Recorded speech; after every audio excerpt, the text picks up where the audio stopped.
നമസ്കാരം. ഡൊണാൾഡ് ട്രംപിൻ്റെ മലക്കം മറച്ചിലുകൾക്ക് പിന്നിൽ എന്താണ് യഥാർത്ഥത്തിൽ? ഒരു നിമിഷം അദ്ദേഹം പറയും കർശനമായ ടാരിഫുമായി ലോകത്തെ കിടുകിട വിറപ്പിക്കും. അടുത്ത നിമിഷം അദ്ദേഹം നിലപാട് മാറ്റുകയാണ്. ലോകത്തെമ്പാടുമുള്ള രാജ്യങ്ങൾക്ക് ഒരു ബ്ലാങ്കറ്റ് കണക്കിൽ 10% ടാരിഫ് മതിയാകും. പക്ഷേ ചൈനയെ തിരഞ്ഞു പിടിച്ച് ഇപ്പോൾ ഇതാ 145% ടാരിഫ്. ആദ്യം 20% ഏർപ്പെടുത്തി ചൈനയ്ക്കെതിരെ, പിന്നീട് 34% ഏർപ്പെടുത്തി. അതിനെതിരെ ചൈനയും തിരിച്ചടിച്ചു മറ്റൊരു 34% കൊണ്ട്. അപ്പോൾ അമേരിക്ക പ്രതികാര നടപടി എന്ന നിലയിൽ 105 ഉയർത്തുന്നു. 50% കൂടെ ചേർത്ത് 54 നിന്നും 50 കൂടെ ചേർത്ത് 104%. പിന്നീട് 125% പുനഃക്രമീകരിക്കുന്നു. ഇപ്പോൾ അവസാനം കേൾക്കുന്നത് 145% ടാരിഫ്. ഇന്ത്യ ഉൾപ്പെടെയുള്ള മറ്റെല്ലാ രാജ്യങ്ങൾക്കും 10%. എന്താണ് ഈ ഒരു തിരിച്ചുപോക്കിൻ്റെ പിന്നിൽ? അതാണ് ഈ വീഡിയോയുടെ ഇതിവൃത്തം. നമുക്കറിയാം, അമേരിക്ക ലോകത്ത് ഏറ്റവും അധികം കടബാധ്യതയുള്ള രാജ്യം കൂടിയാണ്. ഏറ്റവും ശക്തമായ ഇക്കോണമിയാണ്, സമ്മതിച്ചു. അതേസമയം $3.4 ട്രില്യൺ കടബാധ്യതയും അമേരിക്കയ്ക്കുണ്ട്. അപ്പം ഇത് ആഗോള കടമാണ്. അമേരിക്ക ഇഷ്യൂ ചെയ്യുന്ന ട്രഷറി ബോണ്ടുകൾ, അത് പെട്ടെന്ന് പണമാക്കി മാറ്റാനുള്ള സൗകര്യം പ്രമാണിച്ചുകൊണ്ട് ലോകത്തെ വിവിധ രാജ്യങ്ങൾ ഈ ട്രഷറി ബോണ്ടുകൾ വാങ്ങിവെക്കും. അങ്ങനെ ചൈന വലിയ തോതിലാണ് അമേരിക്കൻ ട്രഷറി ബോണ്ടുകൾ വാങ്ങിവെച്ചത്. അത് 10 വർഷത്തേക്കുള്ള ബോണ്ടുകളാണ് മിക്കതും. അതിൽ നിന്നുള്ള പലിശ വരുമാനം കിട്ടും. അത് ക്യാഷ് ചെയ്യുമ്പോൾ വലിയൊരു തുക കിട്ടുകയും ചെയ്യും. ജപ്പാനാണ് ഒരു പക്ഷേ അതിനേക്കാൾ കൂടുതൽ ട്രഷറി ബോണ്ടുകൾ വാങ്ങിവെച്ച രാജ്യം ജപ്പാനാണ്.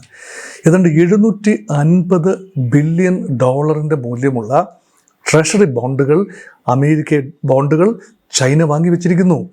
എന്നിട്ട് അതിനേക്കാൾ കൂടുതൽ മൂല്യമുള്ള ട്രഷറി ബോണ്ടുകൾ ജപ്പാൻ വാങ്ങിയിരിക്കുന്നു. എന്തിന്? നമ്മുടെ ഇന്ത്യ രാജ്യം പോലും $22.5 ബില്യൺ മൂല്യമുള്ള അമേരിക്കൻ ട്രഷറി ബോണ്ടുകൾ വാങ്ങിവെച്ചിരിക്കുകയാണ്. അതിനും പുറമെയാണ് കറൻസി, അമേരിക്കൻ ഡോളർ വാങ്ങിവെക്കുന്നു. ചൈന ഏതാണ്ട് $1 ട്രില്യൺ വാങ്ങിവെച്ചിട്ടുണ്ട്, ദ ഗ്രീൻ ബാക്ക്.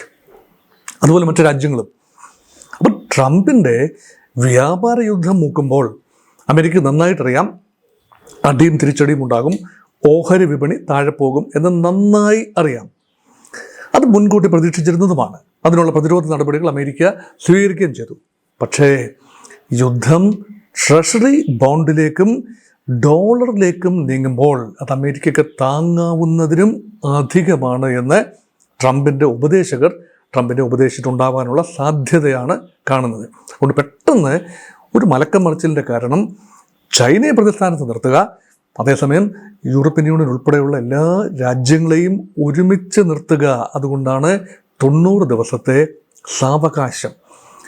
ഈ ഒരു നടപടികൾ ഇന്ത്യക്കെതിരെ വന്ന 27% തീരുവ ഉൾപ്പെടെ, യൂറോപ്യൻ യൂണിയനെതിരെ വന്ന 20%, ജപ്പാനെതിരെ വന്ന 24% ഒക്കെ തീരുവകൾ തുടരാൻ 90 ദിവസത്തെ സാവകാശമാണ് അമേരിക്ക നൽകിയിരിക്കുന്നത്. ഒരു പക്ഷേ 90 ദിവസത്തിന് ശേഷവും ഇത് തുടരാനാണ് സാധ്യത. ഈ ഒരു ഗ്രേസ് പീരീഡ് തുടരാൻ സാധ്യതയുണ്ട്. അത് നീണ്ടുപോകാനുള്ള സാധ്യതയാണുള്ളത്. പക്ഷേ ചൈനയ്ക്കെതിരെ വർദ്ധിച്ചു വരുന്ന ഈ പറയുന്ന യുദ്ധം നോക്കൂ. ചൈന അമേരിക്കയും തമ്മിലുള്ള മൊത്തം വ്യാപാരത്തിൻ്റെ തോത് ഭീമമാണ്. ലോകത്ത് ഏറ്റവും കൂടുതൽ വ്യാപാരം നടക്കുന്ന അമേരിക്കയും ചൈനയും തമ്മിലാണെന്ന് ഓർക്കണം.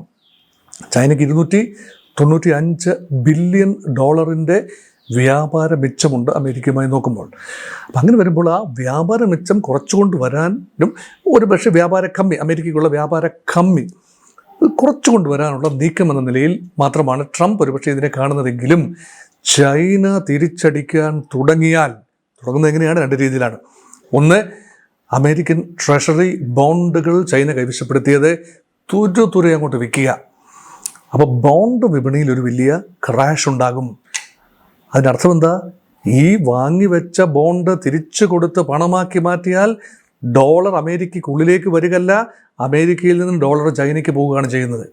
അത് മാത്രമല്ല, അമേരിക്കൻ കറൻസിയായ ഡോളർ, US ഡോളർ ചൈന വൻതോതിൽ വിപണിയിൽ വിറ്റഴിക്കുന്നു എന്ന് കരുതുക. $1 ട്രില്യൺ ശേഖരമുണ്ട്. ഇത് വിറ്റഴിച്ചാൽ അതിനർത്ഥം ഡോളർ വിൽ ക്രാഷ്. ഇപ്പോൾ ഡോളറിൻ്റെ മൂല്യം ലോക വിപണികളിൽ കുത്തനെ കുറയും. ഇതൊന്നും തന്നെ അമേരിക്ക ആഗ്രഹിക്കുന്ന കാര്യമല്ല. കാരണം അമേരിക്ക എല്ലാം ഈ ഒരു ചതി അല്ലെങ്കിൽ ഈ ഒരു സാധ്യത അമേരിക്ക ഒരിക്കലും മുൻകൂട്ടി ആലോചിച്ചില്ല എന്നതാണ് വാസ്തവം. അതുകൊണ്ട് അമേരിക്കയുടെ ബോണ്ട് വിപണിയിലെയും അതുപോലെ ധനകാര്യ ഡോളർ വിപണിയിലെയും തിരിച്ചടി, ചൈനയിൽ നിന്ന് വരാൻ സാധ്യതയുള്ള തിരിച്ചടി മറ്റ് രാജ്യങ്ങളെ കൂടെ നിർത്തി പരിഹരിക്കുക അല്ലെങ്കിൽ അതിൻ്റെ ആഘാതം കുറച്ചു കൊണ്ടുവരിക എന്ന ഒരു പ്രായോഗിക സമീപനമാണ് ഒരുപക്ഷെ ഈ ഒരു മനം മാറ്റത്തിലേക്ക് ഡൊണാൾഡ് ട്രംപിനെ പ്രേരിപ്പിച്ചത് എന്ന് വേണമെങ്കിൽ കരുതാം. ഇനി മറ്റ് രാജ്യങ്ങൾക്ക് ഇതിനകത്തുനിന്ന് എങ്ങനെ മെച്ചമെടുക്കാം? ഒരുപക്ഷെ ഇന്ത്യയാണത് മെച്ചമെടുക്കാൻ സാധ്യതയുള്ള ഒരു രാജ്യം. ഇപ്പോൾ ഒന്നായി സംസാരത്തിലേക്ക് വരികയാണ് ട്രംപ്.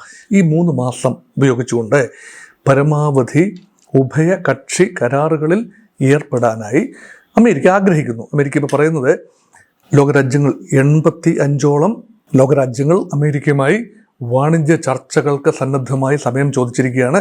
അവരെല്ലാം അമേരിക്കയുമായി വ്യത്യസ്തമായ ഉടമ്പടികൾ ഒപ്പിട്ടുകൊണ്ട് സന്ധിയാകാൻ തീരുമാനിച്ചിരിക്കുന്നു, അല്ലെങ്കിൽ ആഗ്രഹം പ്രകടിപ്പിച്ചിരിക്കുന്നു.